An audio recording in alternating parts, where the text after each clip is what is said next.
Angeze sifune sizithole Mabhodla TV. Mabhodla TV. I know my story. Mabhodla TV.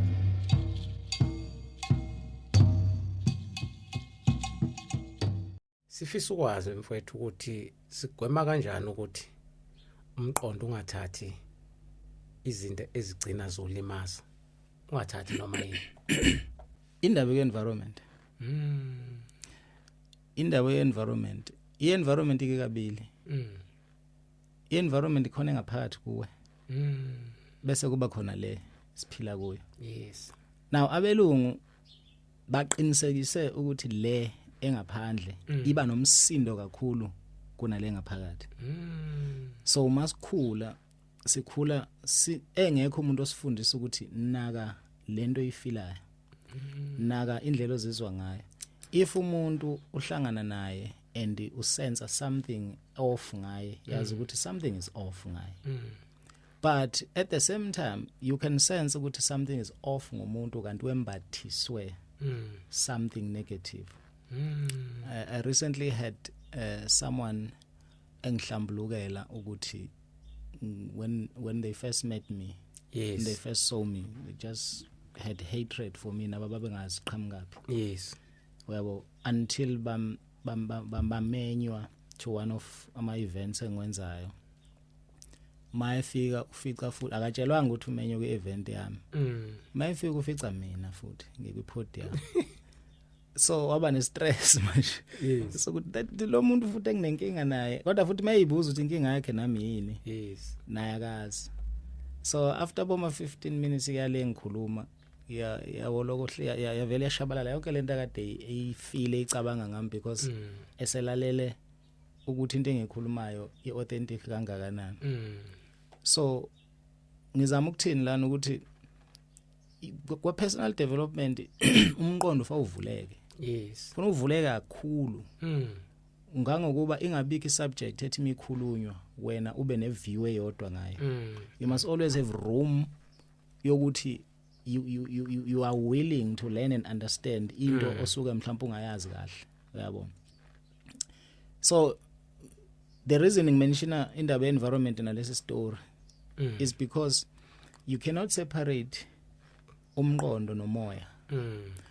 So ukuze ukwazi ukuzivikela ekuthenini imicabango yakho ingabi negative, imicabango yakho ibe right ukuze uzokwazi it's like imicabango ifana nembewu. Yes. Kahle kahle. Yes. So le micabango le uma i wrong ifana nembewu wrong ezokukhipha izitshalo ezibulalayo, uyabo. So but le micabango at the same time iyaba imbewu yokwenziwa ukuthi ibe wrong. So like into eyenziwe lab, lezi zinto ezisilimazayo ezenziwe lab. So kufanele sibeni careful ukuthi singabi close minded bese zonke izinto siyijudge ngendlela efanayo, uyabo. Ukuthi njengoba ngizokhuluma nge-environment ngifuna ukuthi leyo disclaimer ibe khona ukuthi uyakwazi ukuthi uthi ubone into kanti awuyibonanga, especially uma uyibona on the outside environment. So kufanele uqinisekise ukuthi environment odila nayo environment engaphakathi kuwe. Iyona environment, that's the environment eyayibuza kule member ukuthi ngimzondelana lo muntu, impendulo ingabikho. Wayebuzwa inner self yakhe because inner self yona nezimpendulo ngempilo yakho. So again athi ngenze sengisibonelo. So kulamakhehla lawo maningi kodwa awu2 ngifuna ukwakhuluma ngawo manje. uBob Proctor noJim Rohn. So there was an event abaqashwa kuyo bobabili. Baba kwi event eyodwa. These were powerhouses of a personal development. uJim Rohn was more on network marketing and motivation. Bob Proctor just went in wangena emqondweni odila nomqondo. So babuzwa umbuzo othi wazi kanjani ukuthi kwakubuzwa wona lo mbuzo ukuthi how do you make sure ukuthi ayikuphazamise environment.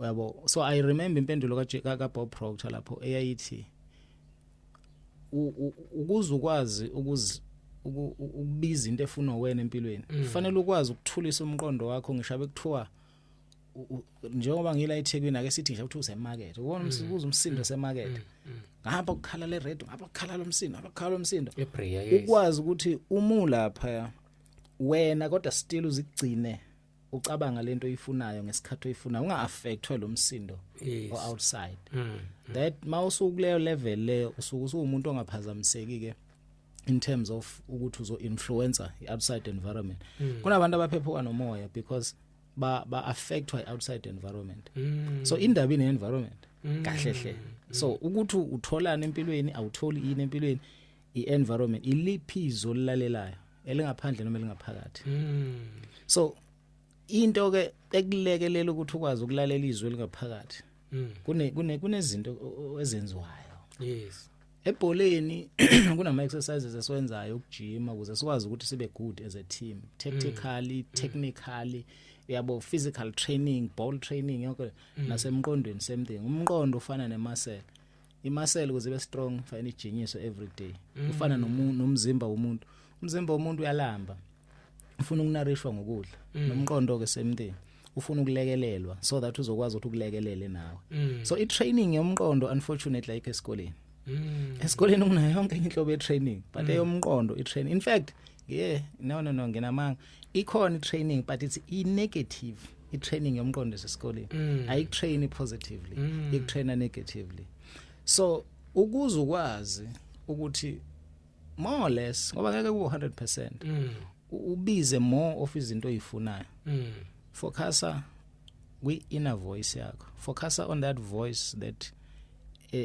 ngizolokho ngilichaza ngalendlela ukuthi leli kubonayo manje ukuthi you are thinking what njengoba mangakubuza ukuthi what are you thinking ngathi uzongitshela how do you know because you can see but amehla akhabuka mina but you have this inner eye that is looking within you elikwazi ukubona ukuthi what is it that is going on within your mind so that's the voice that you must learn to elevate a school of philosophy when I was learning basic meditation they used to teach us ukuthi inner voice noma inner self ayikwazi ukuthatha amabhodi shayitoyitoyi ithi bamabhodla awungilaleli mina engazi zonke impendulo ngempilo yakho iya suppresswa umsindo we outside environment yabo so that is our major problem and abelungu that's why they bombard us with yonke inhlobo ye stimuli is negative on the environment ingakho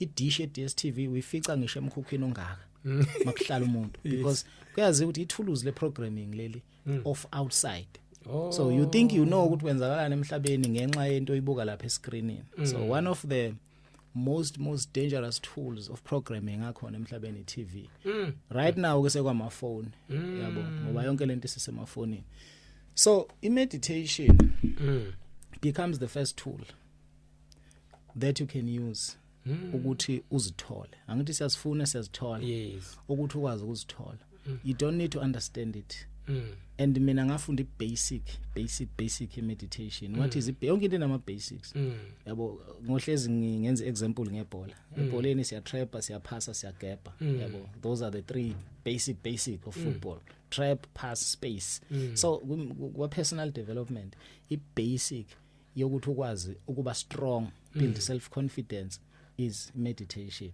which meditation the basic of the basics which is silence and stillness silence and stillness where you sit up straight you become still and silent you close your eyes and you just breathe in and out that by just doing that ulokhu uprolonga isikhathi you get to know more about yourself ugcina ushintshe ugcina into enomsindo uyibalekele because manje phazamisa le inner information oyidownloadayo when you do silence and stillness meditation that's where ideas come you remember umuntu usumkhohliwe kufanele wenze business naye uyabo so kwa network marketing the reason why leyo business model is so powerful is because network marketing business ihambisana personal development you can't do it without personal development and personal development ikulidela ku meditation so meditation becomes the first tool that you can use and alidinga load lidinga nje wena ukuthi uhlale ube still and silent And ayikho perfect or imperfect meditation. There is no such thing as ngoba inhloso ye meditation ukusilence umqondo, ukuthula, ukuze umqondo wakho uzothunywa uwe ukuthi awucabange ini. Once umqondo wakho kwazi ukuthunywa uwe ukuthi manje cabanga ukuthi uthunywa ubani njalo, uthunywa i-inner voice. Kusho ukuthi lokho okwenzeka ngaphandle kuzothi mawuthi kuyenzeka kuyibhampele kuyihambela akusak-affect wena because wena manje uyawuthuma umqondo wakho ukuthi awucabangeni ngoba upractice meditation. Yabo. So that's why meditation ikhona kuwo wonke ama philosophies omhlaba personal development because it is the starting point. Yabo. Konke kokunye kuqhamuka after. You can do ama affirmations all you want. If you don't meditate awezi ukusinka. Yabo. Kodwa ke so meditation mase sibambile ukuthi okay, it's the one tool we can use ukuthi si elevate our inner selves. Sikwazi ukuzilalela ngaphakathi more. Yabo. It doesn't mean ukuthi you mustn't listen to the outside. It means ukuthi if you can listen to yourself more, you will be able to take information right, uyeke information wrong. Yabo. But if you don't listen to your inner self, you're always worried. Yabo. Then I have a line.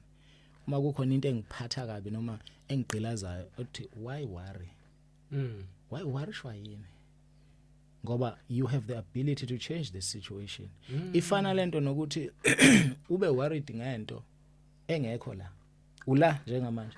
Stressed. Sibhizi nje manje basikhuluma wena ustressed ngento engekho la. Awukwazi ukuyishintsha, awukwazi ukwenza lutho ngayo, awukwazi ukuyiaffecta, kodwa manje kube yona into ezishintsha ivibration yakho uzube sad.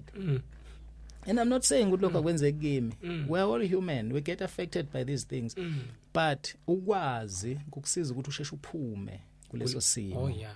Ngoba uzosheshe urecognize ukuthi why am I worried about this? Ngoba kwazi ukuyishintsha. Ngizoba worried ngayo mase ngibheke kuyo sengiyodila nayo. Yes. And once wenza lokho you've surrendered. There's another powerful way to personal development. You have surrendered. And once you surrender, that's where impendulo, my solutions come. So when you're meditating, you are in surrender mode. So ideas come, impendulo, ama solutions, and they will not come ma meditate kuphela. Because umeditatile wa surrender. Mase uqhubeka nosuku lwakho, you are still in that mode. Ideas are still gonna come. Through law of attraction, you will meet people. Through law of attraction, you will get a phone call because that is how the universe brings you back ama answers of imicabango yakho. Yabo. So just we summarize le mpendulo. We can talk about izinto that you can do to enhance yourself nama results akho kuze kusekuseni. But into ebalekile ukuthi ukuze ukwazi ukuziprotect bheka abantu ophila nabo. Are they in line with izinto wena oyifuna empilweni yakho? Because by environment yakho imicabango yabo iya affect. Yabo. So zazi ukuthi ufunani qala. Uma usuzazi ukuthi ufunani ngeke ngithi mina uma ufuna ukwazi ukuthi umsamo wakho ukanjani, uright noma unenkinga noma abangani bakho babangani bakho bangempela noma cha. Siqala ibusiness. Qala ibusiness ubameme businessini ukuthi aniqala ibusiness. That's where you will see ama true colors abantu. Business nje la exposeana. Expose umsamo ukuthi bakhona nabantu abadala bangekho happy ngawe. Uyabo futhi baphe laba aba powerful noma ebese abangani bazokusupporta noma cha noma bazokumonela lapho uzobabona khona. So you wanna even if awukholela kwabantu abadala yabo qala business uzozibonela yabo ukuthi nomngane qala nje business uzozibonela ukuthi nomngane noma cha noma umsamo wakho right noma cha because i-environment yabo i-environment ikhona ele physical bese kuba khona environment le yakamoya anima lezi zinto zombili ziyahambisana. Angikhulumi kakhulu ngomoya because nami ngisawumfundi kakhulu emoyeni, ngisayingane kakhulu emoyeni yabo ziningi izinto engisayifunda but I'm learning ukuthi emoyeni angeke ngize ngikwazi ukukhula ngingakhulile emqondweni. Yabo if ungakhulile emqondweni nginga understand ukuthi khona izinto emele ngizenze to grow myself mentally. Then kunzima ukuthi mase ngidiscover ama powers ama kwamoya ngikwazi ukwa accessa successfully ngendlela right. Ngizoba uSuperman ongazazi ukuthi uSuperman. Yabo because umqondo wami awukho kwi level okufanele ukuthi uye kuyo yabo. And how you do that is just constantly seeking information about lento oyifunayo. Ukufunda, reading, basic reading is very powerful. Very, very powerful. You don't have to read uqede incwadi yabo. If you read a paragraph of positive information every day, that is reading. So thina sinale concept ukuthi reading is about finishing these thick books. Bono Think and Grow. Kade Think and Grow Rich akusinto encane. Inzima ngabe uyifundela incwadi enama chapters ama page o 20 something. Ebhala amagama amancane angaka because yonke into ihabit. Yabo. So ukufunda ingane kumele zikujwayezwe lapha ya primary. Zikujwayezwe nje lapha esikoleni ukuthi speed reading sifundwe lapha ya. Then umuntu uzokwazi ukuconsume information fast. But if you did not get it there, don't put pressure on yourself. Bese manje uthi wena ukufunda. Even if you read one line every day of positive information, that's reading. One paragraph, that's reading. As you continue to read, then you enhance yourself because khumbula mawufunda, you are actually consuming information elomuntu oyibhalile. Ngamanye amazwi consume energy yakhe. What they wrote there, everything is basically energy. Yabo, and that is a story ke sinzima kabi naso incathe sangelinye ilanga. But ukuphendula nje umbuzo again, ukusummarize, you just have to watch out for your environment yakho. Grow your internal environment so that you can be able to minimize the outside environment.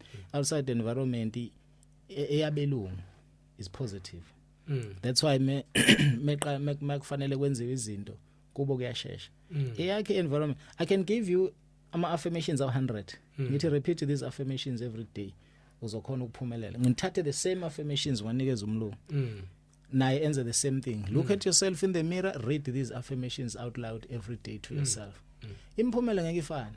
Umlungu will fast track yakhe because uvela ku environment right. Wena yakho kuzoba khona bazokuhleka kokuqala nje. Ukuthi ngathi khanda kasathathi kahle ufundana namagama uthi usozigidi.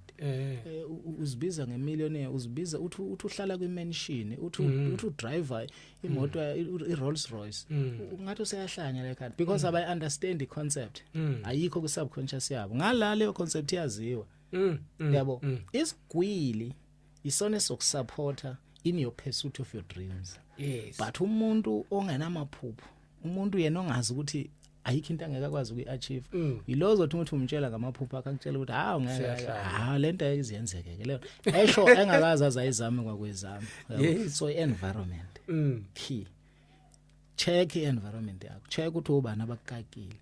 And if for some reason, in fact not some reason, most of us sinaleyo nkinga, if ukuthi uhlala ekhaya, let's talk about family yakho is so negative towards personal development, then yakha at least hour, libizwa ngepower hour leli hour, yakha at least hour, no more 30 minutes, even if 15, even 10 minutes every day for yourself, alone, dealing with yourself. Phathi notebook yakho, bhala imicabango yakho icabangayo, uset ama goals weze zonke wedwa, because ubonile ukuthi environment yakho ayikho right angithi. So that is what you do, uziprotecta wena, find isikhathi sokuba wedwa. Iyona ndlela yokwazi ukukhulisa internal environment yakho because iyona ephethe zonke impendulo zakho. Uyabo. Ake ngibambe lapho ngoba it can go on and on and on kodwa nje fanele kulunga environment, and that is what abelungu they focused on ukuthi baqinisekise ukuthi environment omuntu omnyama is built like a military camp, one way in one way out. Uyabo. So siyaphuma siyahamba semsebenzini, siyabuya size emalokishini, size emakhaya. So it is one way traffic. It's just something that we are just repeating. So they created this environment for us.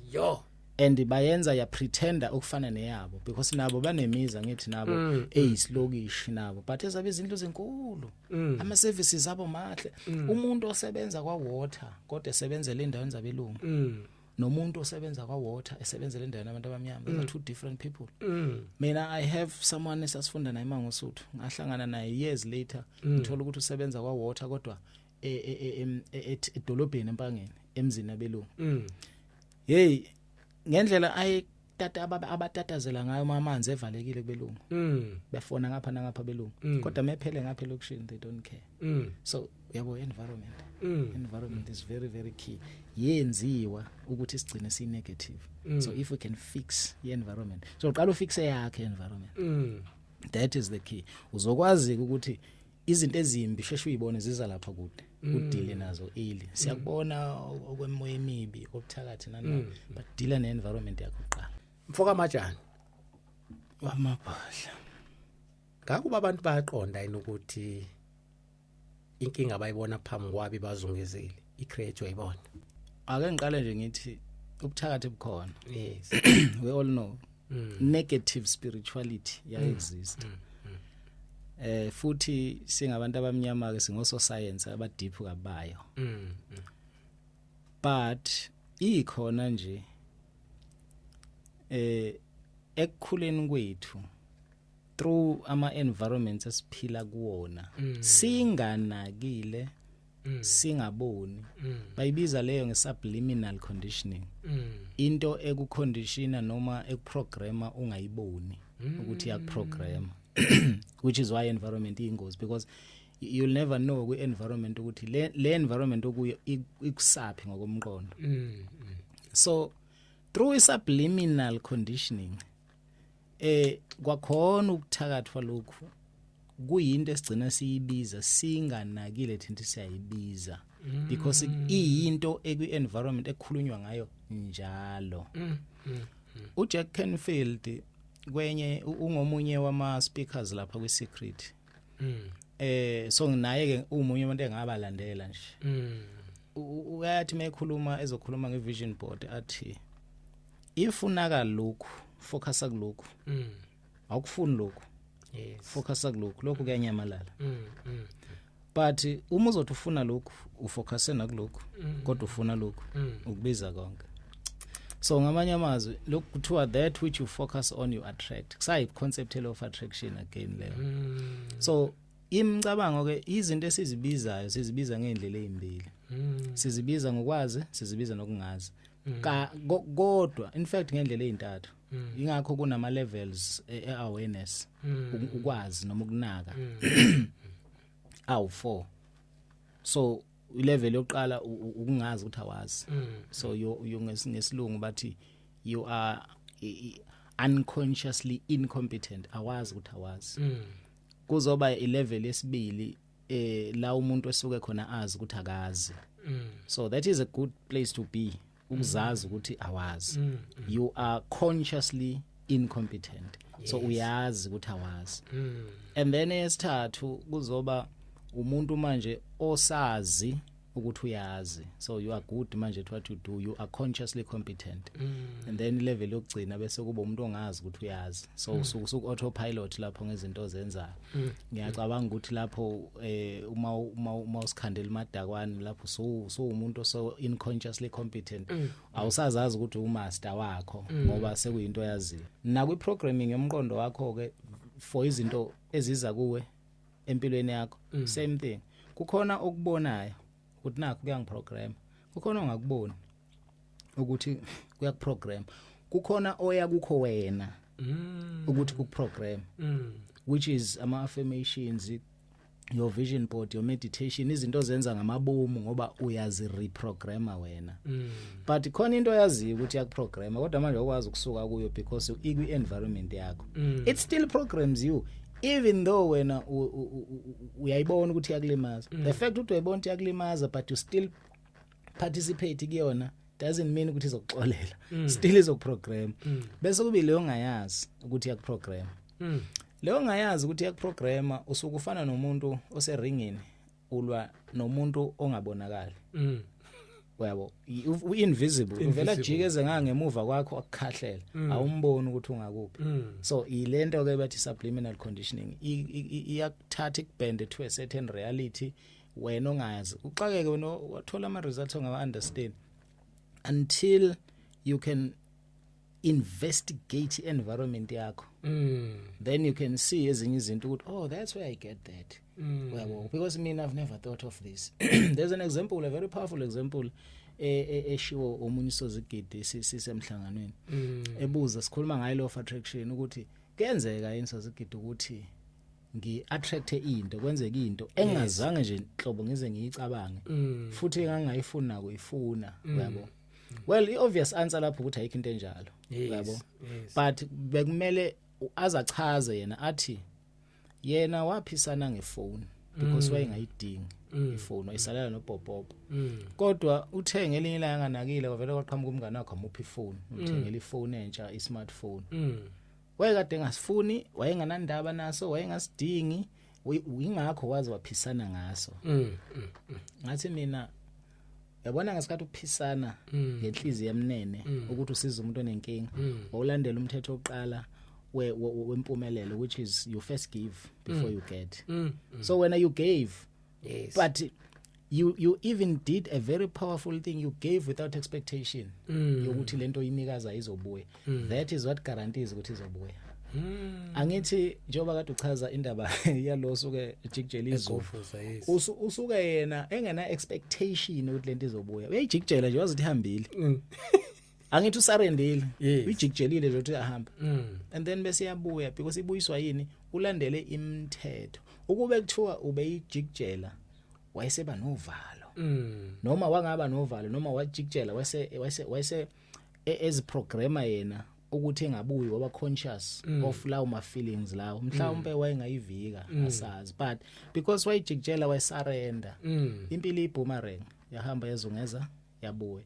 So naye ke wenza into enhle without expecting anything in return. Kwenzakalani people umngani wakhe ngelinye ilanga wavela wamnikeza imali yakhe onjalo if umthengele smartphone. Sengikhuluma ngemali ngoba I'm thinking of another example ukuthi ngake ngalahlekelwa imali ye1.4 yayigoqekile nje iseplastikini shothi ngathi mangiphuma emotweni ngiyibeke la mangehla emotweni ngena lapha engangiyakhona vele aqatha phansi ngayifuna a few weeks later ngiqhamuka ngiyajika ngizongena ekhaya ngiya drive futhi again ngizongena ekhaya kuvele ngibone kuphephuko 200 rand lapha phambi kwami sihamba nomunye usozigide sasisebenza naye ngaleso sikhathi so sengiyama basima u200 abasha kunomuntu mhlambe about mhlambe 10 meters or 20 meters ahead baphephuka emva kwakhe so in between thina naye labo 200 ngobephephuka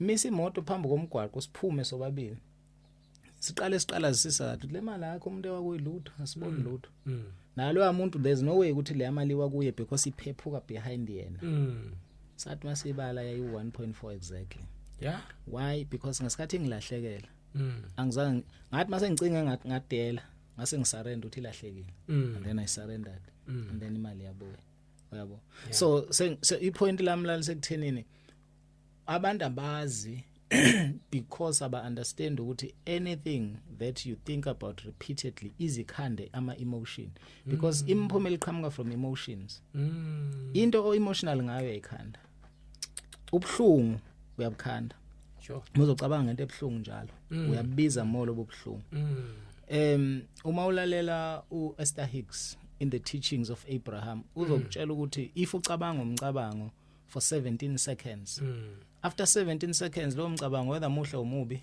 ulanda ama relatives awo uma u negative kuyaqala kufika amanye ama negative thoughts ugcina usukule ball of negative emotion osuku usuyifila ngaze ubona umuntu esekhala kanti indaba iqale ngomcabango owodwa wawucabanga kwaphela 17 seconds kwezomunye kwaphela omunye 17 seconds yagcina semningi yabo. So low 17 seconds is very critical ngoba phela universe is a numbers sebenza ngama numbers anyway. So a short answer to this long question ukuthi abantu abazi because bavinje ukuthi bazi ukuthi into ecabangayo ilo ibiza. Imagine for 12 years kube that was part of the curriculum ukuthi you become what you think about.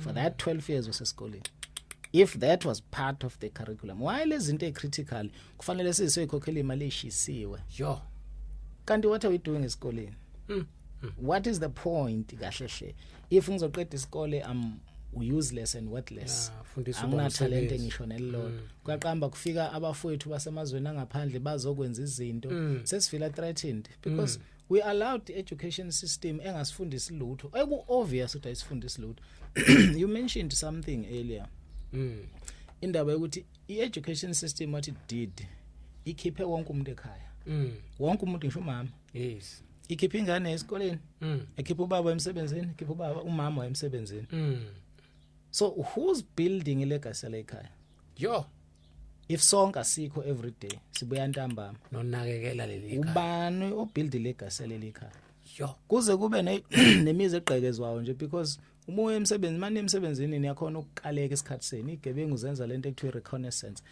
ziyakwazi ukuthi zintadisha and then bayazi ukuthi ayilike akhanjwe ngesikhathi esithile buya ngesikhathi esithile yabo imizi ekunzima ukuthi igqekezwe ile kuhlezi kunomuntu mhlawumbe ongasebenzi noma njani and by the way lento engasebenzi has been made to be such a negative thing if ungavuki nje kuseni it's like usenkingeni as a result mawuzisebenza people don't take you seriously so into ethathwa serious umsebenzi womlungu uma uzenze lo wakho umsebenzi no they undermine it uyathunywa uyiswe ngoba uzenzela into yakho but uma uvuka ekseni yakwamlungu ayakathinta umuntu ovuka ekseni yakwamlungu semsebenzini yabo so leyo mentality isaqhamuka kuphi isaqhamuka from the concept ye environment esayikhandelwa ekufanele ikhiphe wonke umuntu la ekhaya and siphuma la ekhaya siyobuilda ama legacies abelungu that's it abasakha ngisho kuba bikho sesikusagurana thina yonke into abasa exist bona ngisho exist sebeyivele beyihlalele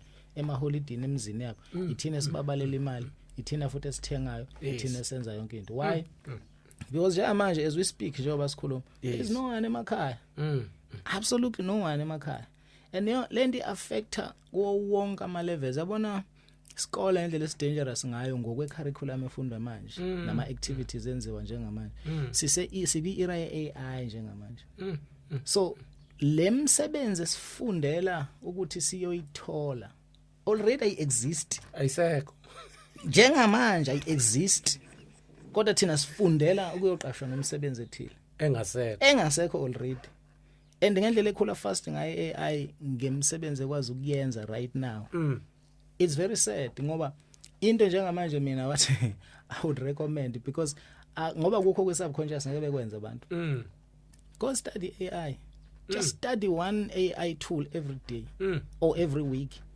just study it and then you will see ukuthi after a month after 3 months after 6 months after 12 months uzobwazi kangakanani ngomhlaba yabo so that is the key so abantu abazi sozigidi because they were made ukuthi bangazi they were programmed subliminally bengazi kwalethwa ngathi into enhle kanti into ezosilimaza kokugcina yabo education system even societal norms nje the things ezenzakalayo elokhuzaneni emhlabeni yabo I don't know ukuthi isikhathi sokukhuluma lezi zinto sohleze sesincane yabo kukhona indaba ethinta umoya ngoba related lento nomoya so everything abelungu did was to keep us away from umoya from knowing ukuthi we are spirit beings we are not human beings but we are spirit beings having just a human experience so the whole point is ukuthi basuse emoyeni because masike sa understand umqondo nomoya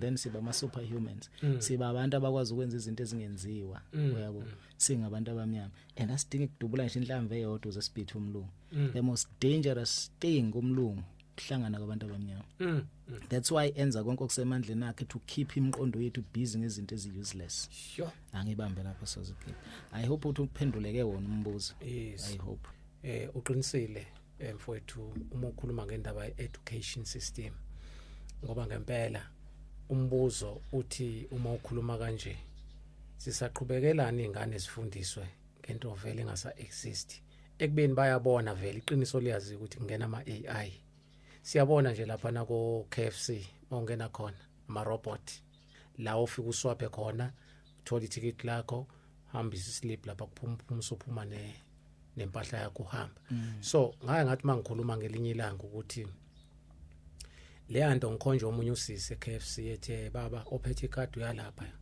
ngafike ngaya ngenza yonke into ngabuyela kuyena ngase ngithi nesiswami ungakuthokozeli lokho kwenzayo ubone sengazuthi kuncipha umsebenzi. Yes, kuphungulela umsebenzi. Le ndoda lo kade ungithuma kuyona izo replace wena. engenakhanda engenalutho. Yes, ngoba even emabhank siqale sajwayezwa lento ukuthi njalo uma uya lapha na kwi-ATM uphelezela hotel. Yeah, uye lapha na afika kushayela acofise akukhombisa athi ngelilanga oshaya kanje kanje. Sinele sabona ngathi siyimajority esikwazi ukoperate ATM badilize hotel.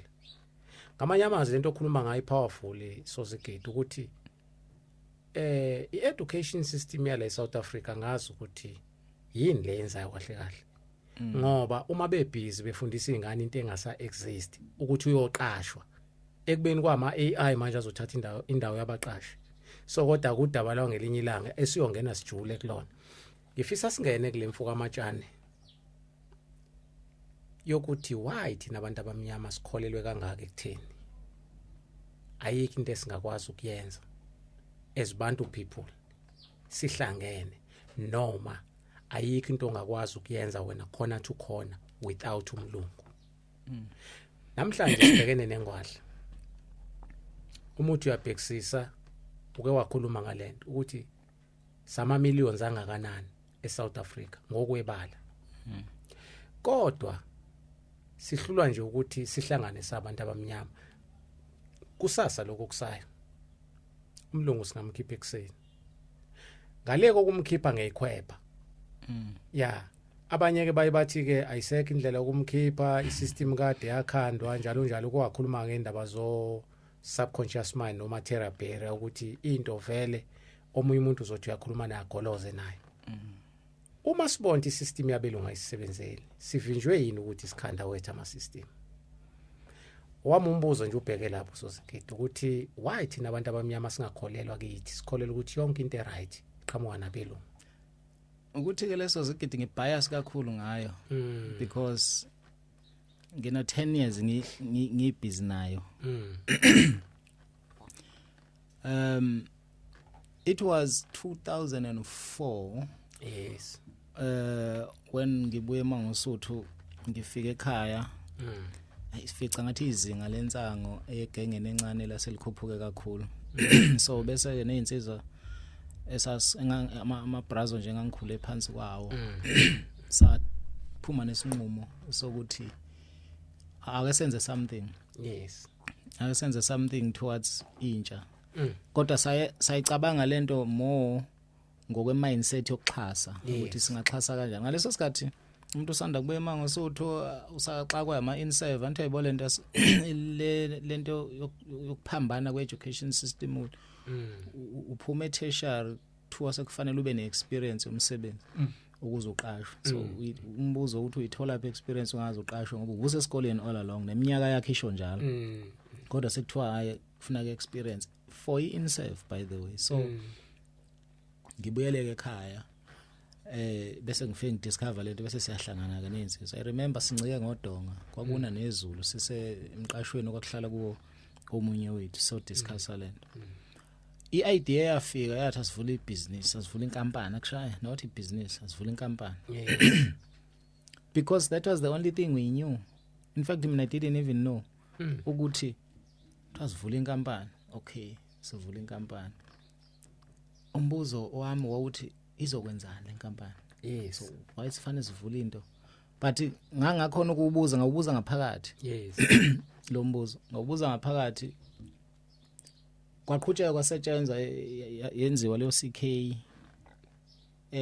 Sithema sesi halfway through the process I realize ukuthi hayibo kahle kahle asinalutho esolidayisa la. Noma sina product asina business kahle hle so sinayo ke CK ke sesinayo and then what? Yeah. And then what? So sa realize ukuthi okay and sonke ngaleso sikhathi sonke sasingakasebenzi nalabo bangani bami. Yabo hayi sagcina savumelana ukuthi hayi ngeke madoda. Kusho ukuthi ake siqale siyosebenza. Mase sisebenza sothatha ke emasalarini ethu ke sothatha ke bese siyakwazi silekelele. Angithi manje sina experience asazilutho. Asazi ukuthi mase usebenza imali yakho yonke iyahamba sometime. So awunamali yokuxhasa. thina sine illusion ukuthi sizoxhasa mase sikwazi ukusebenza ensazama yabo sazama ngoba within a few years sonke sasesisebenza 1 or 2 years sonke sasesisebenza yabo sazama ngizosho njalo sazama mina ngihamba ngaya eCape Town ngaya kwiNavy omunye wayinesi omunye uyiphoyisa yabo saya emsebenzini futhi kahulumeni umsebenzi permanent nje yabo but sake sayenza leyo nto cha so zigida sange siyenze leyo nto why because it was the system working against us ubani othi qala uvula inkampani ungena product ungena skill izokwenzani inkampani uzoba ne PTY number oyikhokhela imali every year by the way engangenisa imali yona mawuna le PTY number kufanele ube ne account number ne business account ekufanele ingene imali every month because of ama charges e business account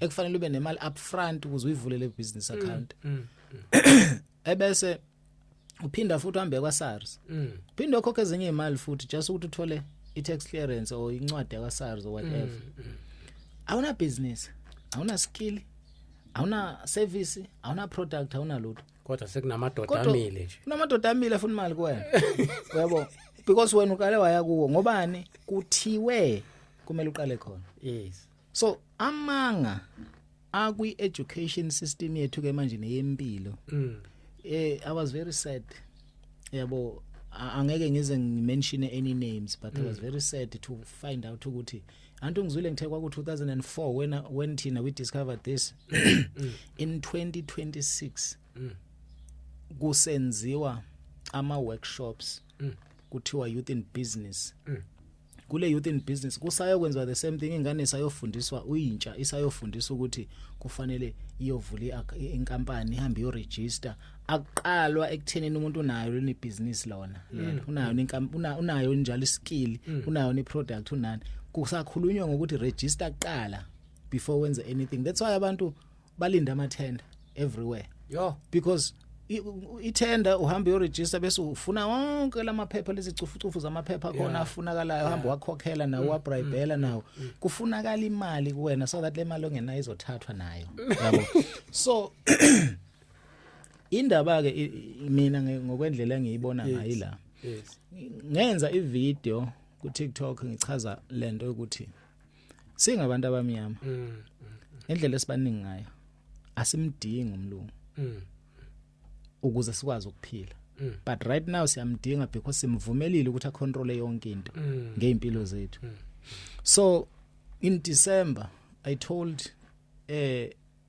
also Zigida sisebenza nabo ukuthi we must start a training program le training program eyokuseculate imali ndawonye because akusinto esovele siyenza asikwazi ukuyenza singabantu abamnyama we have been taught not to unite sikufundisiwe ukuddisunite ukungazwani ungasebenzisani sikufundisiwe ebuncaneni bethu ekhuleni kwethu kweSociety so the first job esina let us learn how to circulate imali ndawonye now umbuzo uzothi sicirculate kanjani imali ndawonye because we don't have anything yonke into ibelonga kubelungu yes yonke into ibelonga kubelungu so asithathe khona lokho kwabelungu sikucirculate ndawonye thina because we are in the education process sisafunda ukucirculate imali ndawonye so what is it that is happening what's the plan the plan is we go and we buy something from bona belungu bese siyabuya thina we don't care ukuthi iprice siyimisapi siyabuya thina sesizoyidayiselana thina le yes imali sayikhipha yakubelungu masoyilanda le product but inhloso enkulu manje is to start from step 1 let us learn how to circulate imali ndawonye so ngamanye amazwi uma ufuna ukuthenga manje you're not thinking of a boxer you are thinking of the organization ukuthi lento lezo uyithola kule organization as much as mhlawumbe sayithenga khona ebox yabo ngenza nje isibonelo nje crazy kodwa siyayilanda ebox siyibeke la then let us circulate it down omunye umuntu uzothi this is a crazy idea because we are still buying wa boxer so what is changing ukuthi sifundisana ukuthi njengamanje let us circulate imali ndawonye while we circulate imali ndawonye we then learn how to create our own aromat how to create our own toilet paper how to create our own toothpaste while we circulate imali ndawonye from those people yabo sizinikeza i-time frame yokuthi when i-AI comes and takes over sesivele sesizifundisile ukuthi yini kufanele siyenze ukuze sikwazi i-process yokucirculate imali ndawonye ake ngibeke nje sibonene ukuyothenga eShoprite ukuze sikukhiphe kwi-subconscious yakho kufanele uqale ube ne-alternative kaShoprite eyinto yabantu abamnyama even if you are still buying izinto from isupplier kaShoprite which is still abelungu uyabo ngoba vele asikakwazi ukuzenza i very complicated le concept engichazayo to explain kubantu because abayiboni njengento edinga ukuthi ifundwe iprocess yokucirculate imali ndawonye uyabo so sinama numbers are high 60-70 million South Africans abantu abamnyama so that number even if we were to donate ishumi R1 every month that is 70 million every month ishumi R1 but ngeke sikwenze lokho because sisabuka TV yangihlukumeza ke mina impela ke le bengiyibona ngapha ekhaya empangeni kune garage elikhona eNgwelezani lapha so le garage every car yaseNgwelezani nqwabi imoto lapha eNgwelezani so mungabala ukuthi ungakanani upetrol ofakwe emotweni every day and leyo mali leyo petrol yaphuma eNgwelezani yakubelungu yonke every day kuze kube nesitolo so if we only circulated leyo mali amongst us ngokuthi at least igarage ngoba igarage laphana it used to be owned by umuntu omnyama but because umlungu made sure ukuthi into omnyama somehow someway hambe sabotage ife lagcina igarage laphela kwazongena belungu ke kwaphela iminyaka nakhona ukuthi ingena belungu yabo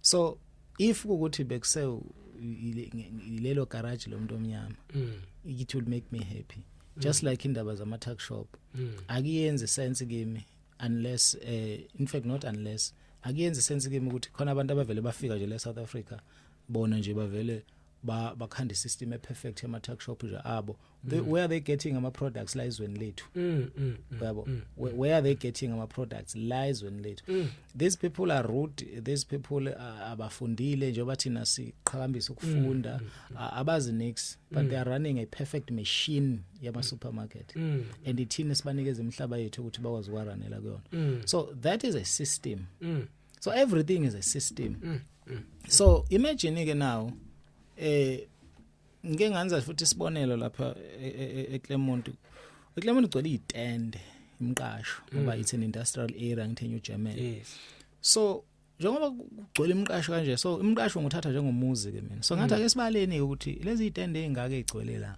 ziyimizi emingaki lapha kona bathi ngisho nasemillionini ziyafika so ngathi mina sokunemizi about 1 million man bheka la noma mhlambe sebi exaggerated figure leyo yabo so imagine ke now how much money each of leli ikhaya ngamanye amazwi lo mqasho o within lesi stand say stand sinemqasho u20 for example so kuphuma o 2-3,000 every month abayigrosseni eba20 la that is imali engaphezulu kwerent erentwa la so kusho ukuthi 2 to 300 million ophuma eClermont uye kwaBoxer uye eSpar uye eShoprite uye kuphi every single month asakabali impahla zokugqoka asakabali transport o petrol sisabala nje ukudla kuphela which means abantu abamnyama we do have money because siya manifest emqondweni yethu by the way so impilo ngeke izixake because into masuyifuna uma ulambile right now you only gonna think about food and uzoyeka ucabanga ukudla ngoba masusuthi mungakasuthi uzocabanga ngokudla ngoba ucabanga ngakho to an emotional level then uzibeka kwi frequency yokudla then uzothola ukudla then uzodla because awusayeke ucabanga ngakho so the same thing ke with this concept engizama ukuthi ngiyibeke la ukuthi if labantu benga recognize ukuthi okay asithenge kodwa ukuthenga kwethu akubo ukuthi sithola indlela yokuthi le mali ayingahambi yonke manje asibe conscious of that fact ukuthi ayingahambi yonke le mali lo 300 million ezohambisa every month awungahambi wonke manje ngoba it's like sisaqhubeka nokuzilimaza thina so ngalesikhathi ungahambi wonke sekwenzakalani manje sekushintsha imindset because indaba kwi-mindset everyone manje usene mindset yokuthi hayibo yabo mangase nje lama figures abantu bewazi wonke umuntu uzoqala hayibo siphisana ngemali engaka ngesikhathi ucabanga ukuthi siphisana ngemali engaka umqondo wakho uyaqala ufuna isolution to this problem yes ngoba manje wena we present lento emqondweni wakho as a problem and emotional ngayo as into ba emotional ngayo solution yashesha ukufika yayo yabo into ekhalisayo nje yashesha ukufika isolution yayo yashesha udatshukelwa mukhala usuke kungayikho ukuthi uyadatshukelwa it's because ukuyi frequency high leleso simo obhekene naso so you attract ama results ayo fast yabo so once ke saqala saba naleyo mindset then you will have a million people abacabanga ngendlela efanayo so if you have a million people thinking ngendlela efanayo what happens ama results aqala bheke lapho I used to empangeni so enkwelezane nasempangeni dropping so ama sports fields angapha nangapha mehloko omkhulu so ama sports fields asedolobheni anama billboards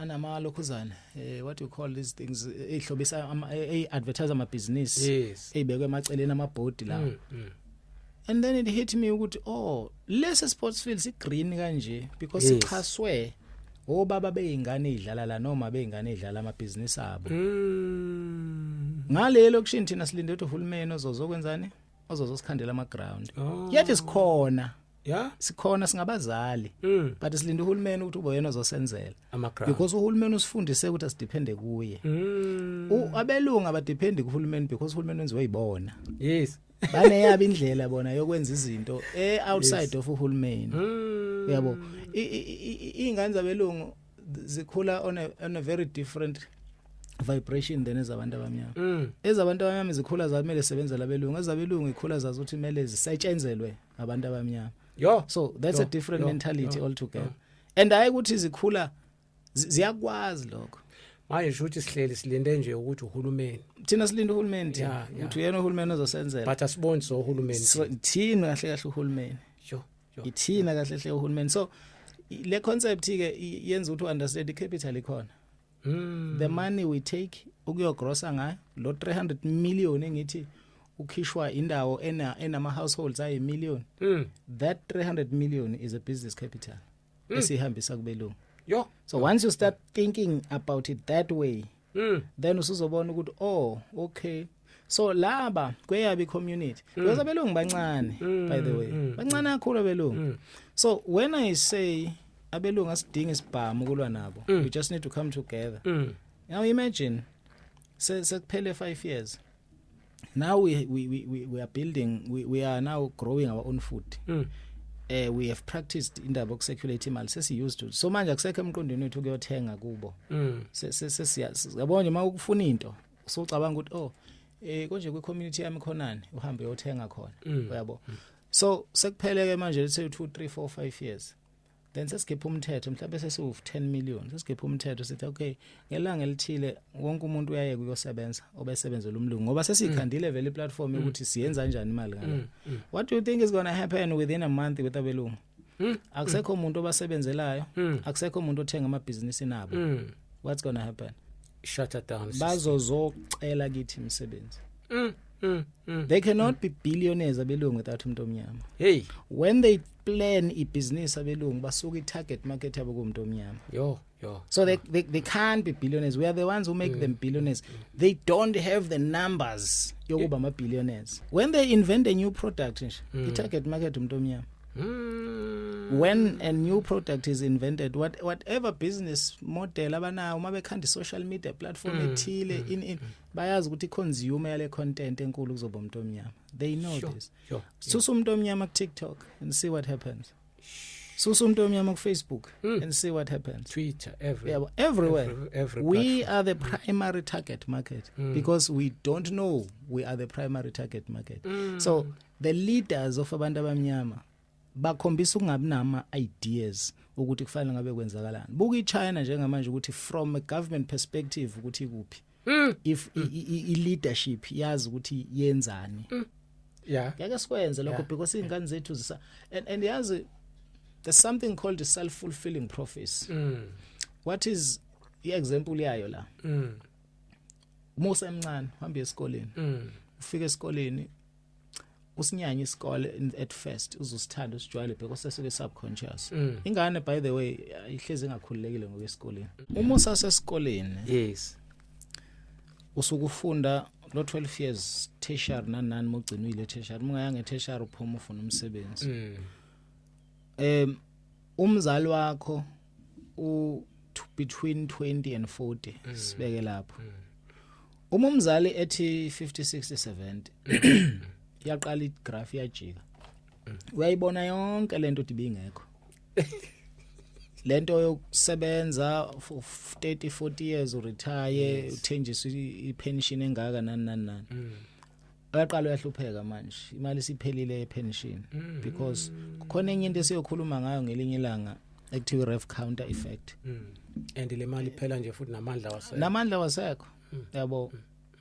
So useyasuka kumzali ngokurealize kwakhe ukuthi lempila iphilile noma indlela enze ngayo ubekhohlisekile. ifake. Usezama manje ukuthiphisa wena ngani yakhe esimondla by the way. Ena 30 40 or 20 mid 20s esimondla. Guess ukuthi yenza njani ingane lesimondla? Ithi hayi ngeke mawukhohlisekile. Oh yeah. Umsebenzi yona nto. Yeah. Because iprogram isingenile. Iprogram isingenile and uqashwe usebenza kahle, drive imoto, ngabo konke kuhamba kahle. Akayibone enye into ukuthi hayibo when I turn 80 ngizobe ngikuphi nalomsebenzi. Lo msebenzi can ingane zami inherit lo msebenzi? Cha, azikwazi. So which means guaranteed ingane zami zoqala phansi if ukuthi wona umsebenzi enginawo lo. Njengoba nami ngiqale phansi. Njengoba abazali bami baqala phansi. So if umzali wakho esekunika leso speech sokuthi ibe uzama mntanami ukuyiqala ibusiness so that ingane zakho zingezoqala phansi zizoba nesisekelo ezoqalela kuso. Lutho instead imali waste more ingane ziswe ema multiracial guaranteeing ukuthi la ekhaya kusali umuntu ozobuild ibusiness la ekhaya because vele ibusiness ifanele likhandwe la ekhaya yabo.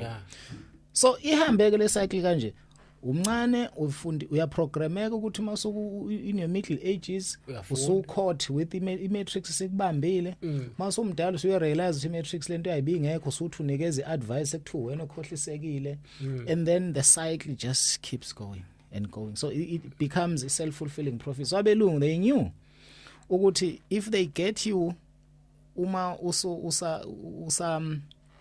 before 30 esisho njalo akuthole nje kahle subconscious yakho yonke.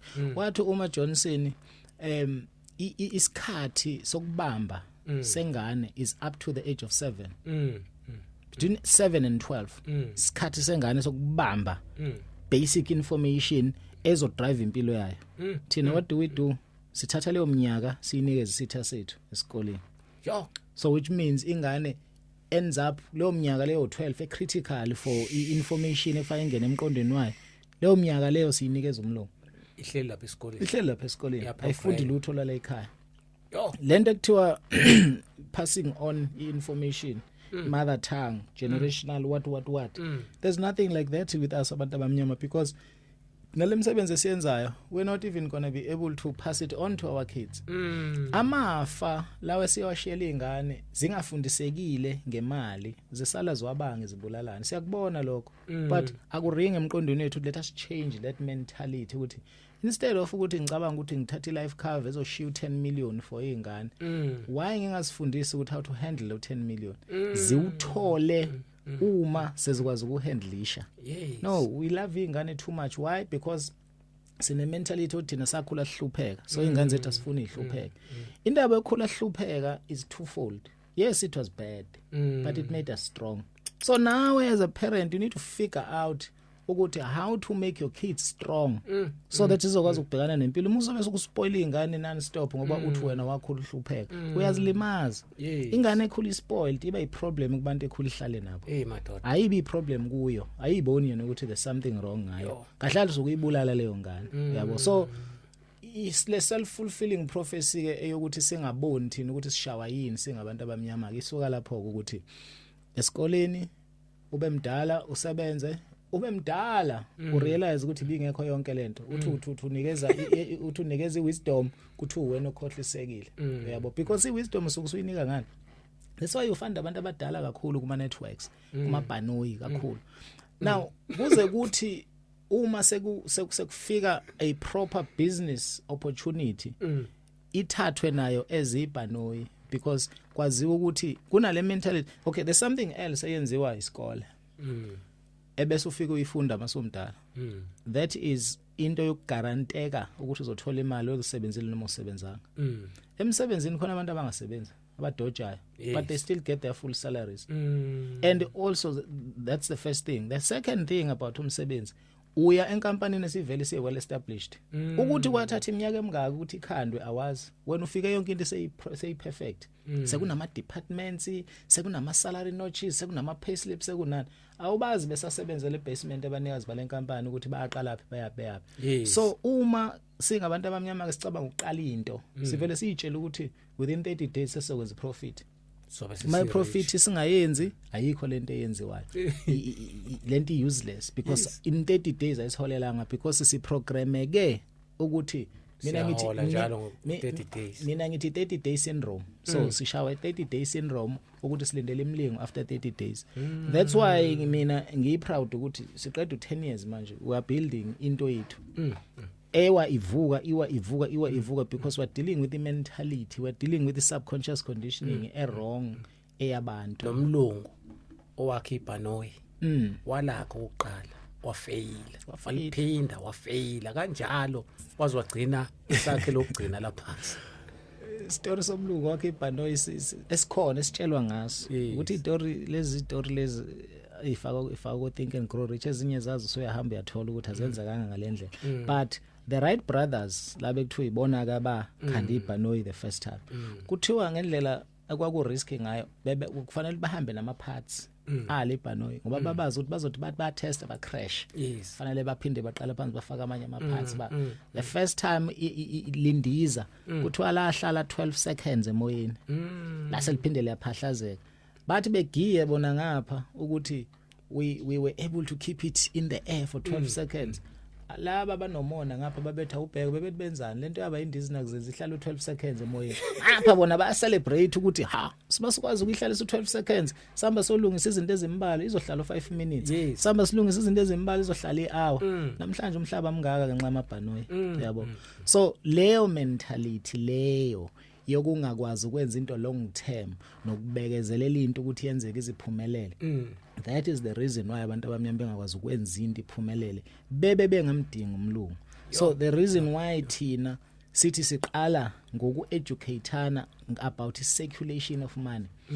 Even if siya kwa SASCO noma siya la kubhakwa khona leli truck leli ligcwele South Africa yonke lihambe lideliver izinkwa sifike kulo sithi sicela thina usideliver izinkwa si umphakathi kanje asostolo siumpha and then lokho is still part and parcel. You are no longer going to my friend uyothenga isinkwa ususithenga it's still the same bread but ususithenga under ibanner yethu umuntu omnyama education ukuze that is step 1. Once sa educateana saba used ukuthi okay we're no longer buying certain things ezitolo zabelungu izinto ezithile sesithola kithi and then in the meantime ngala what I'm busy doing manje is to put abantu kwi program yo create ama business nama products nama services yabo.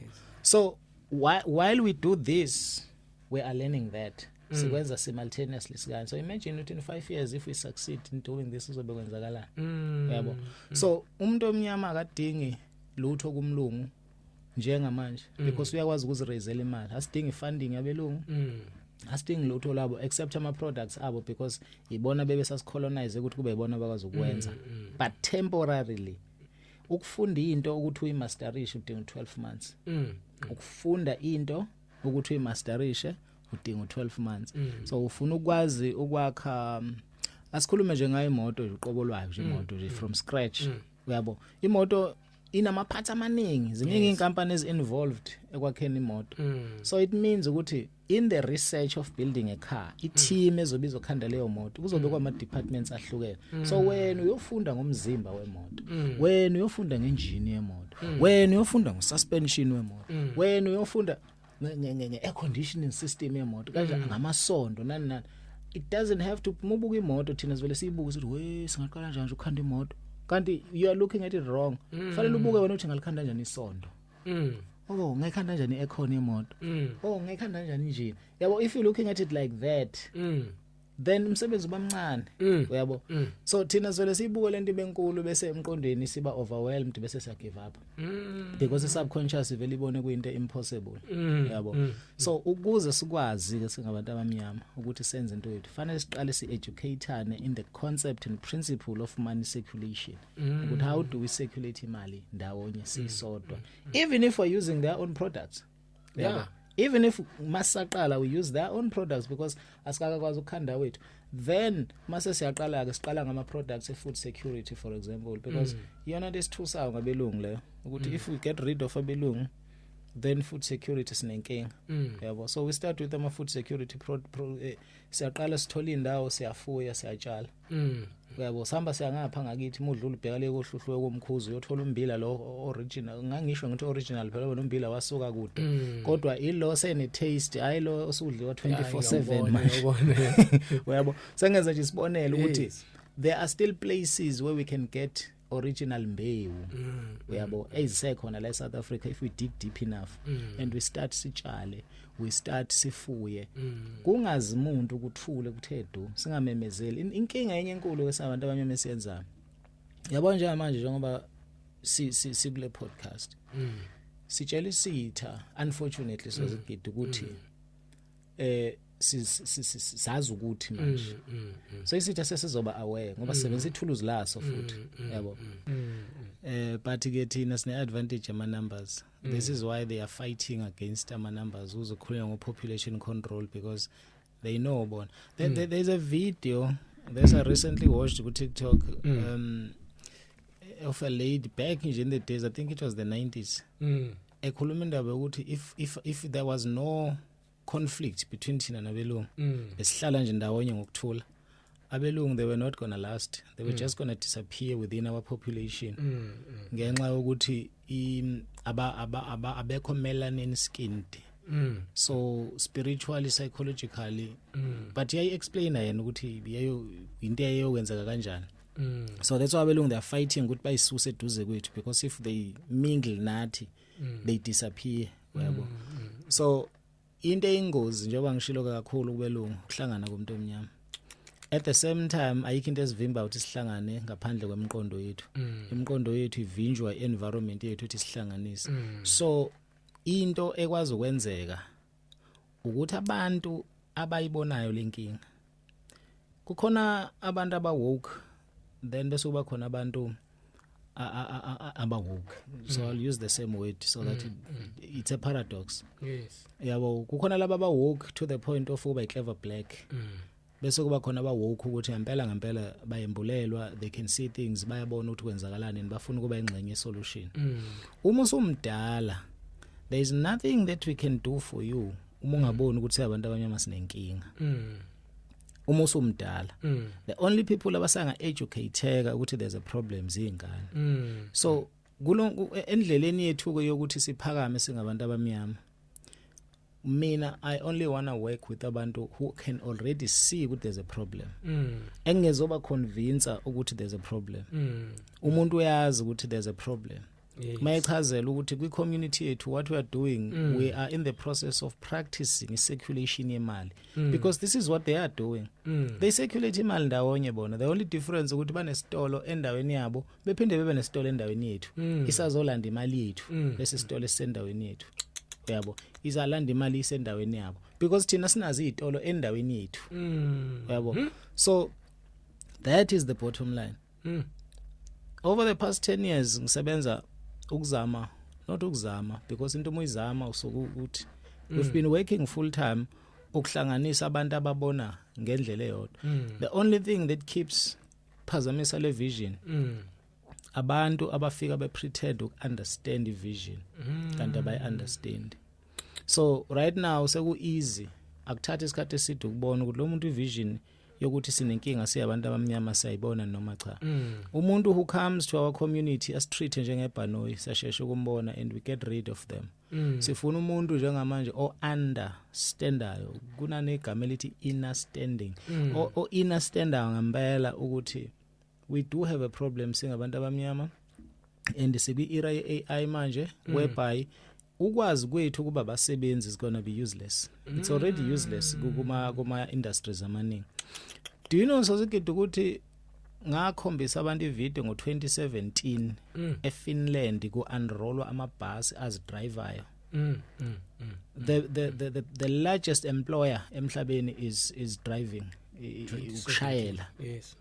Ukushayela emhlabeni nje the largest employer industry of drive. So izimoto manje ziyazi drive. Yes. So what does that tell you about umuntu ofuna onomsebenzi wokudriver in the next coming 5, 10, 15, 20 years? Yo. So if in 2017 eFinland kwa unroll amabhasi as driver, what is it that we don't know la South Africa kwenzeka la emhlabeni? Yebo, we talk about izitolo ezingena packer, ezingena cashier, ezingena lutho phesheya manje. La South Africa angazi noma sekukhona into enjalo. So sibheka ukuthi uyayizwa ni vision. 1 2 awusiyona bystander. Awuzofike uze kwi community ebese uzoletha disruption 1 or awuzofika kwi community ebese uzobukela kusetshenzwa. Because masumdala you have to bring something to the table. If you don't have anything to bring, participate kokwenziwayo. That is what we want ngoba sispend isikhathi esiningi sithi sisebenza nabantu abapretenda ukuba izinto abangasizona.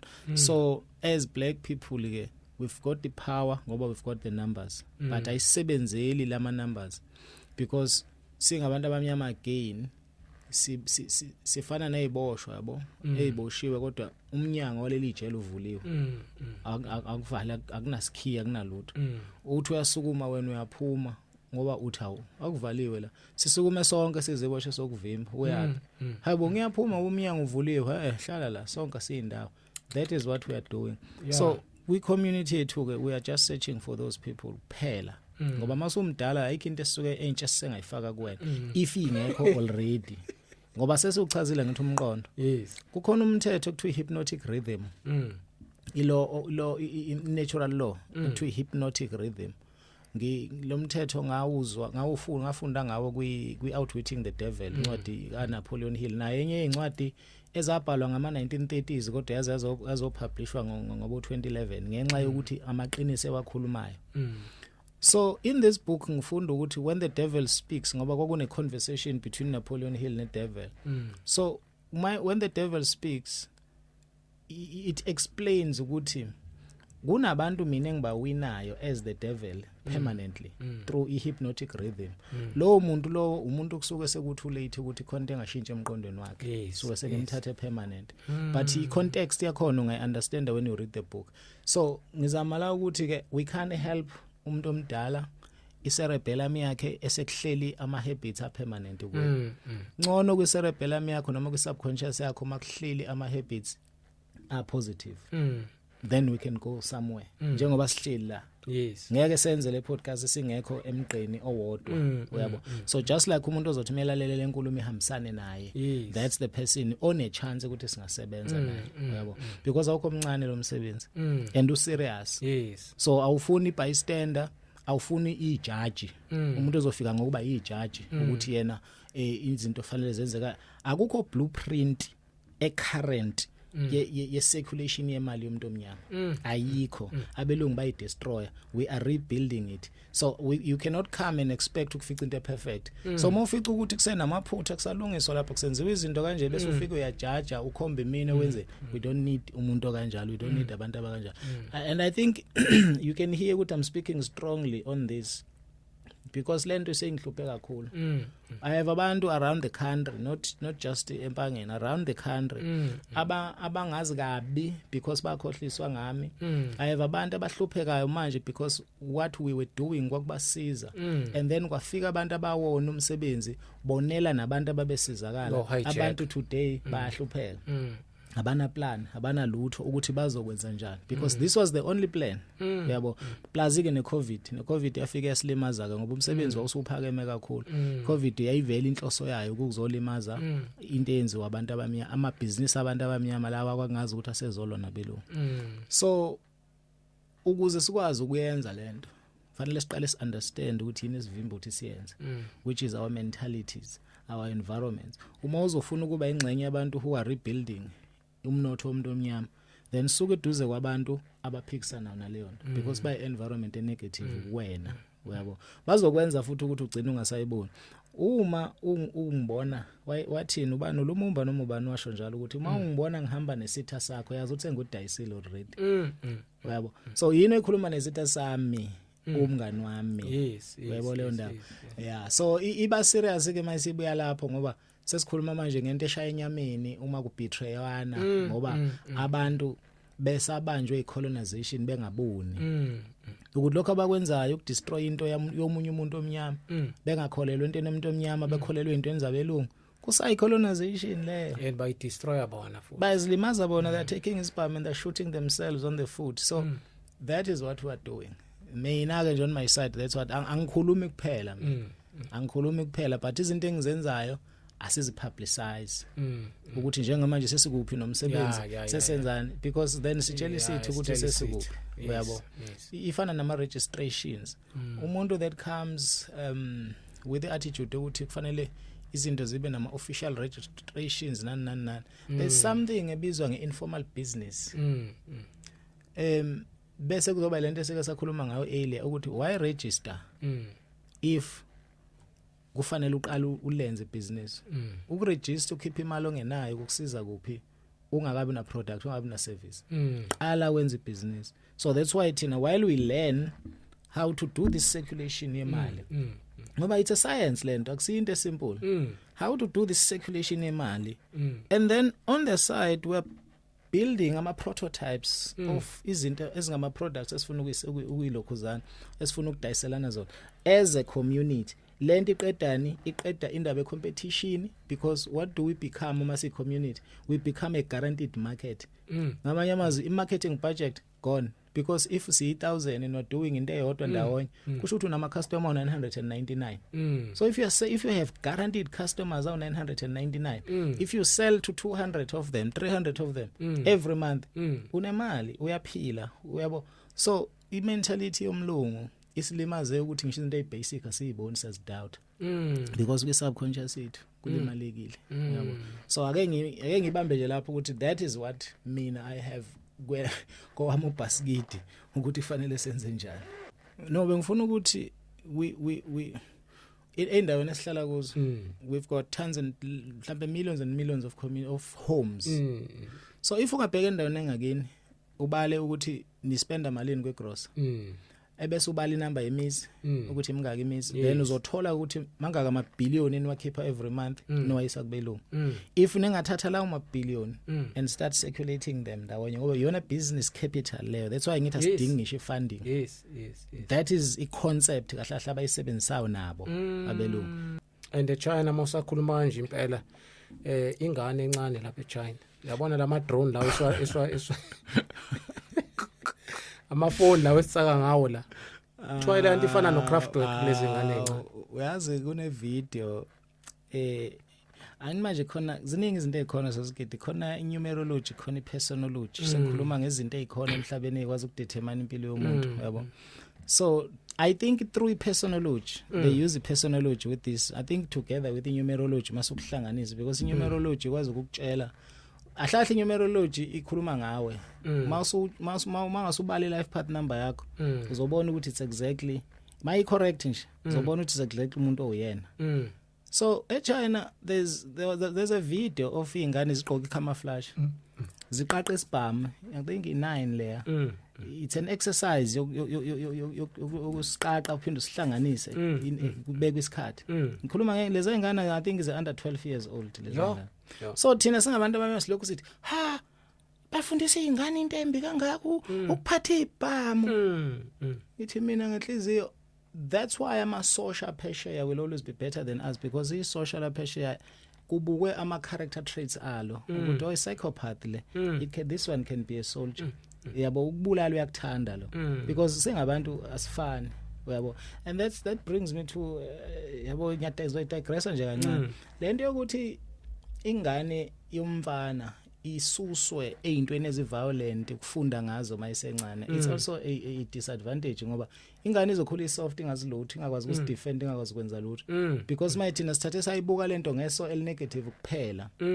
ukuthi understand noma ukufunda ngesibhamu kwengane kusho ukuthi ingane isizoba umbulali no ingane izokwazi ukuzidefend izokwazi ukudefend umndeni wayo uyabo imagine ufika igebengu ubaba la ekhaya so soft that akakwazi ngisho ukuphatha induku ashaye nje lo mndeni uzovikeleka kanjani i-personal development makes you look at izinto ngayo yonke indlela ungayibuki ngeselodwa because this thing yokungafuni ingane ukuthi ijwayelane nezibhamu isuka ekuthenini uma utholakala nesibhamu ngeapartheid ubonqunywa isandla obucastratewa obuwenziwani so umama bekumsebenzi wakho ukuvikela ingane yakhe yomfana that's why by the way sagcina singasa revolt besivinjwa abazali bethu because bebethi bas protect ngoba masike satholakala ukuthi siyingxenye yabantu abarevolters obulawa yabo so that was another system abelungu abayenza uqinisekisa ukuthi sizivimba thina ukuthi sikwazi kuya phambili so yazi manje sengikhuluma ngenye into kodwa bengilapha endabeni yomnotho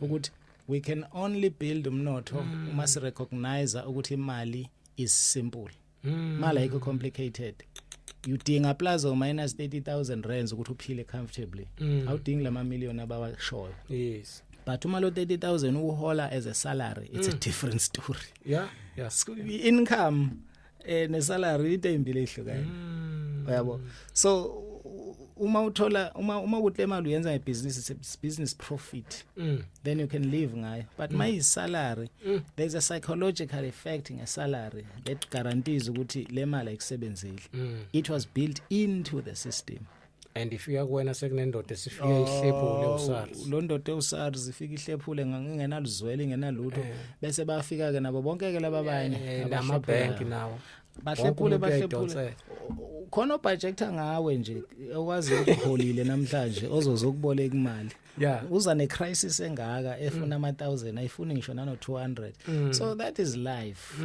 uyabo but if we can just understand ukuthi kusimple ukwenza imali uma ungakwazi ukwenza imali ungenayo noma usunayo ngeke ukwazi ukuyikhulisa yabo so leso statement I've been talking about it for iminyaka the last thing mhlambe engizoyiveza uma ngikhuluma uma umuntu ofuna ukuthi kukhulunywe ngendlela ethile uzongimisunderstand yes yabo uma ngikhuluma mina inner self ekhulumayo ithi faka lokhu manje kuzoba relevant nalokho izomthola umnikazi the last thing I would say ukuthi as long as singabantu abamnyama singakafika epointini ukuthi si centralize izinto zethu si centralize umoya because there's only one spirituality yes si centralize umoya si centralize ukudla si centralize nje impilo nje in general njengoba benzile nabo ezizweni zonke everything is centralized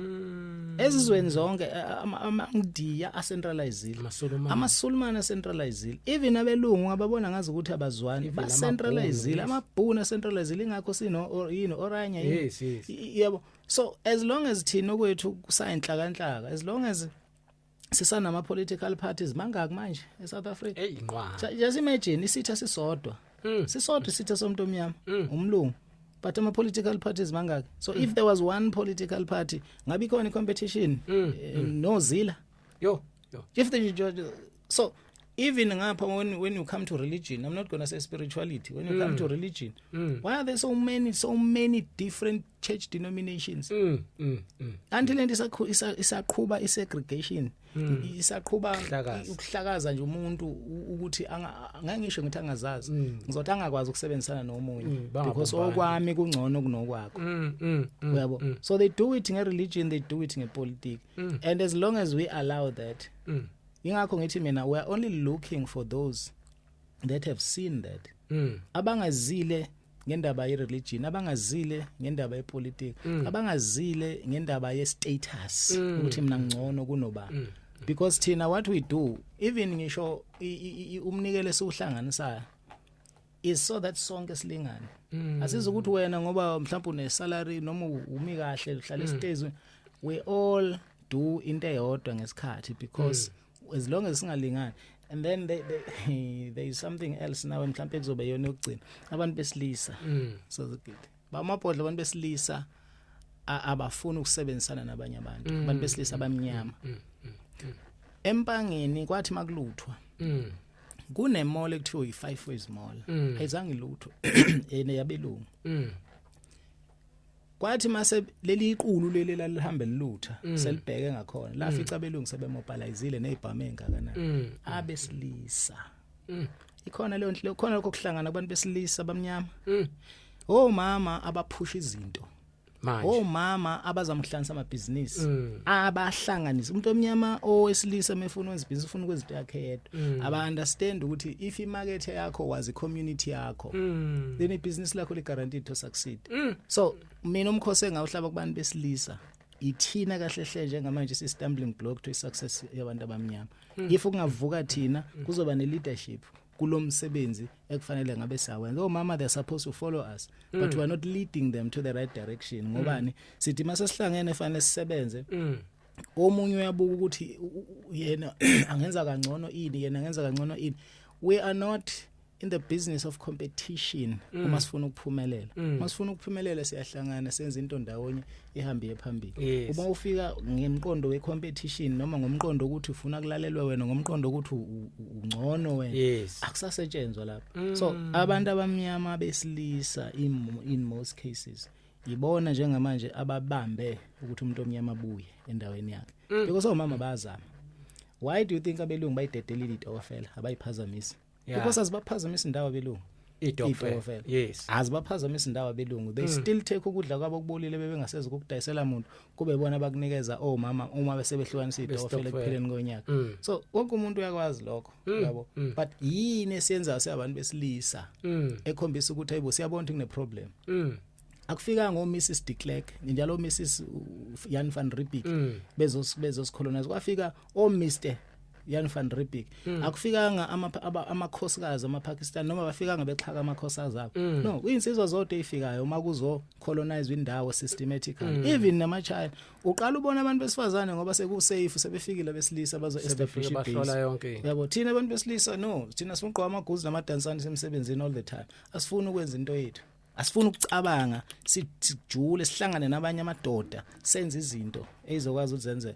Angime lapho and uselapho nje usazoma usuyivala sozigidi iqiniso lelo. Yazi kulesi sikhathi ngibona abantu besifazana nomama ibona abanesibindi manje, even ngishizwe njoba selibheke phansi nje manje sesilimoshile kusukuma yona imbodo manje iyona elidayo, okukhombisa ukuthi ngempela thina abantu besilisa siyafeyile entweni eziningi.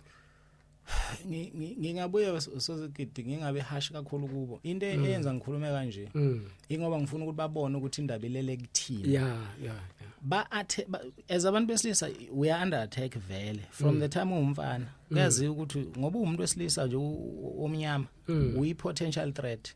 So kufanele systematically sikucastrate ukuthi indaba yakhe ingabikho. So that's why ama opportunities namhlanje akubantu besifazana, because leyo nto enziwe umlungu systematically. So ngifuna umuntu angayiconfuse lenkulumo yami ukuthi manje ngazi ukuthi ngiyaziconfuse ukuthi ngapha ngathi ukuthi ngiyabagxeka ngapha futhi ngiyabadabukela futhi cha.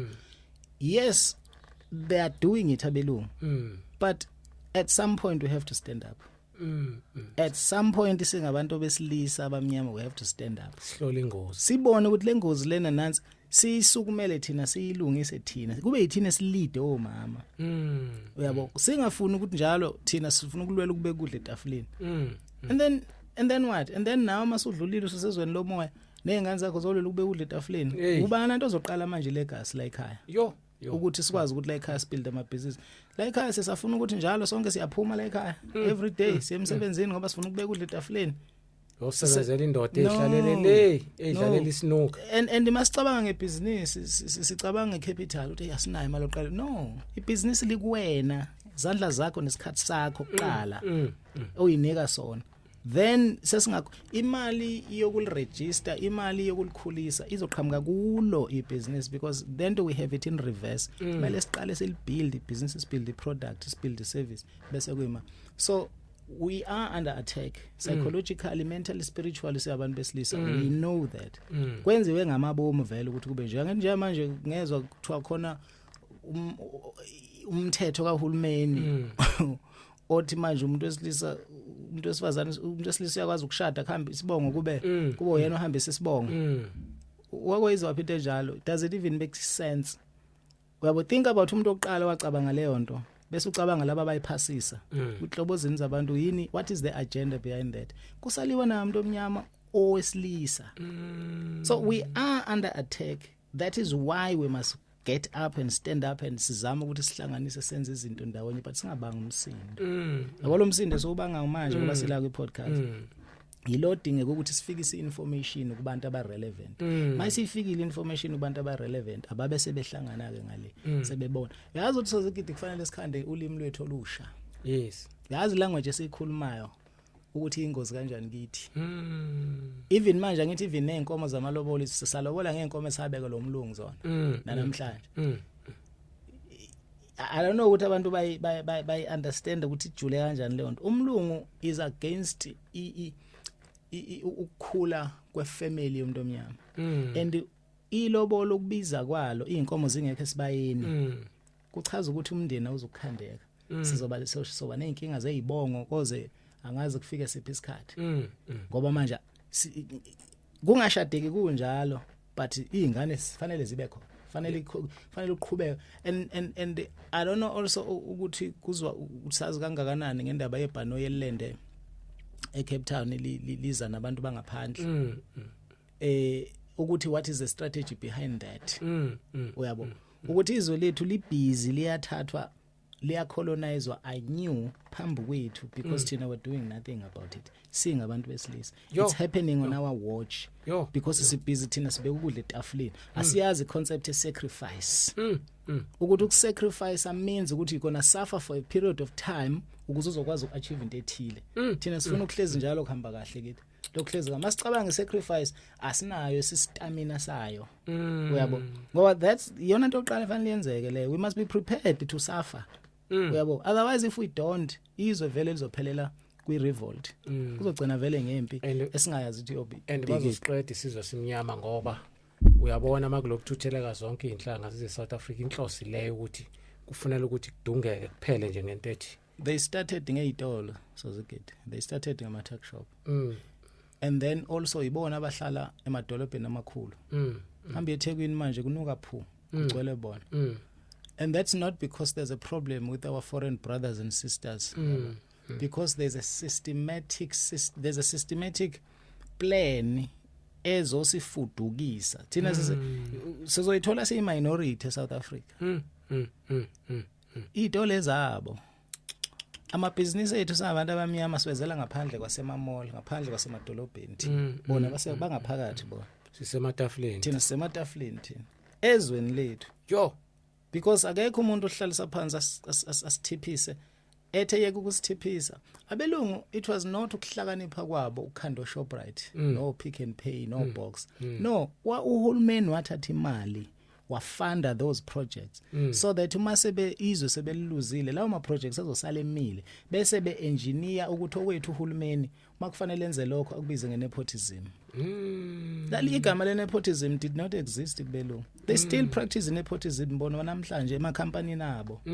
Namhlanje thina mase kufanele senzelana izinto kuba nepotism but ungazi ukubize ngenepotism because indlela okwenzeka ngayo akukho right yabo so lento i-complicated ukuyichaza kugcina kube ngazi ukuthi kwasawena uconfused mawukhuluma ngayo ngoba mawuyichaza une time constraint makuthiwa lento iyakhulunywa idinga izinsuku yabo makuthiwa izokhulunywa izwakale kahle idinga izinsuku ukuze i-unpackwe manje sibamba lapha because sifuna ukuthi lo ongakazi azayicabange lento iqale manje iprogram iqale manje iprogram kwashenye insizwa ngangasebenza nayo ukuthi hayi into yokuqala emeli yenzeke i-dialogue enqaxoxo qala sibe sepagini elilodwa ngenkulumo because ayikho idile yakenziwa yaphasa ongaqalwanga kwenkulumo qale sibe ne-dialogue le dialogue kufanele yenzeke le dialogue kuphela iminyaka izibe into eyinomo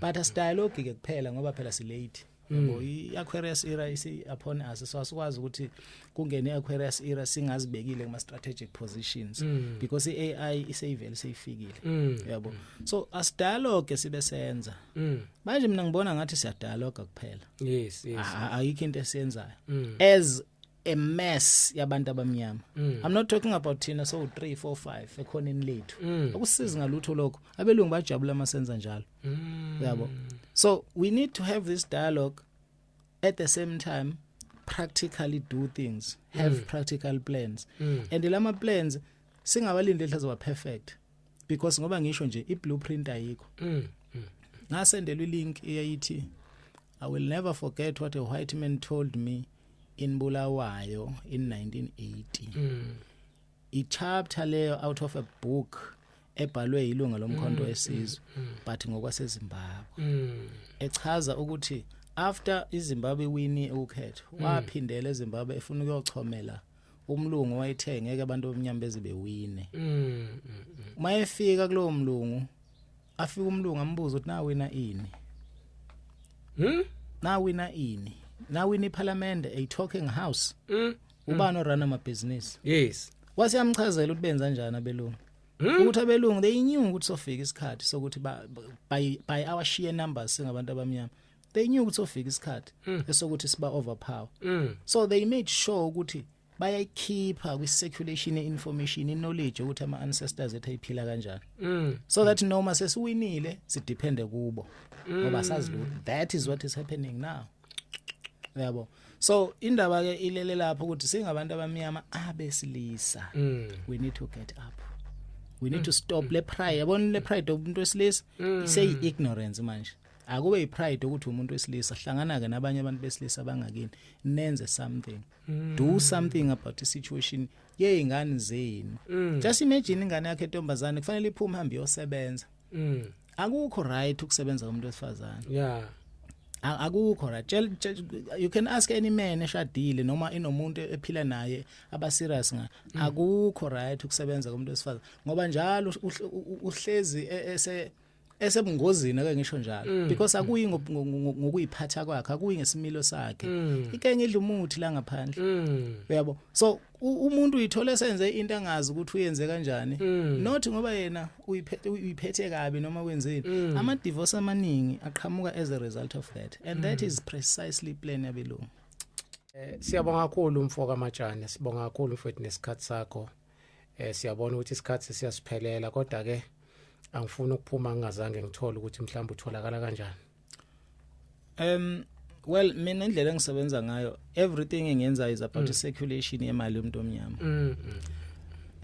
So I'm not saying ukuthi ukutholakala kwami kufanele kube nemali involved yabo ukuthi we don't know ukuthi uhambo luzofika phi nokutholakala kwami but uhambo maluhamba luze lifike endleleni esisebenza ngayo kufanele ngikwazi ukutrace ukuthi ngitholakale through who uyabo so isicelo sami singaba ukuthi ukutholakala kwami kube through uMabhodla akube through uMabhodla for the sake of ukwazi ukulandelela ukuthi sibheke kuphi nomsebenzi owenzakala because njengamanje it's difficult ukuthi ukutholakala kwami kube about ukuthi sizo socialize nje kuphela and just come and talk as black people we've been talking njengamanje we're doing so ukutholakala kwami has to be about doing so ngimento personal development there's a lot of things that I do kukuthi i-environment yamayivumi. One of the things engikwazi ukuzenza is to develop kids kodwa ngokwe-sports ebhola into professionals ezikwazi ukudlala ngisho phesheya. Lokho ke something engiyazi ukudlula ngisho lokho esiqeda ukukhuluma ngakho manje. So tholakala kwami ke kukanjalo ukuthi ofuna ukwazi kabanzi ngami ngona ngixhume through you so that sizokwazi ukuthi sikuchannele kahle ukuthi kuzoba into kanjani ngoba umsebenzi njengamanje uyenziwa asikhulumi ngokuthi sisazowenza sekuneminyaka futhi saqala ukwenza yabo sine journey njengamanje esilokhuze but they can go to Sozigidi 4 abafuna just ukuthola i-context ngami ukuthi ngumuntu kanjani nokuthi izinto engikhulumayo mhlambe ngoba that page la ranwa a certain time frame kwakunesizathu and i-information elapha those videos if you go straight down uyoqala wabuka ukhuphuke nawo there's a lot of growth ozoyithola yabo so ku TikTok Sozigidi 4 inombolo Sozigidi 4 ukutholakala lapho in terms of what ama numbers nani ngicela ukuthi kube ubamabhodla ozokwazi ukufacilitate that. Hayi siyabonga kakhulu mfoka Matshane, sibonge nesikhathi sakho mfowethu ukuthi usihloniphe mfowethu uma sikubiza wakwazi ukusabela uthi ube ingcenye lapha kulolu hlelo ake sifune sithole because lapha sihost abantu abahlukahlukene, sihost abantu bakamoya, sihost abantu abaphayinel beta umqondo womuntu njengoba sikubizile namhlanje sathi cha ake senze okuhlukile namhlanje because abantu bagula noma baphethwe izimo engafani Sozigidi yabona so khona abantu abagula physical bese kuba khona abantu abagula mental yabona so zonke lezo zinto fanele ukuthi sikwazi ukuyilandelela ayike nganza kwethu ke enhla nasezantsi sesigoqa amasakazana ethu yimi lo nomfoka Matshane hayi sesithi khumu inganza kwethu okumhlophe kodwa sesehla ngobonda Camakho ake sisifune sisithole Mabhodla TV Mabhodla TV I know my story Mabhodla TV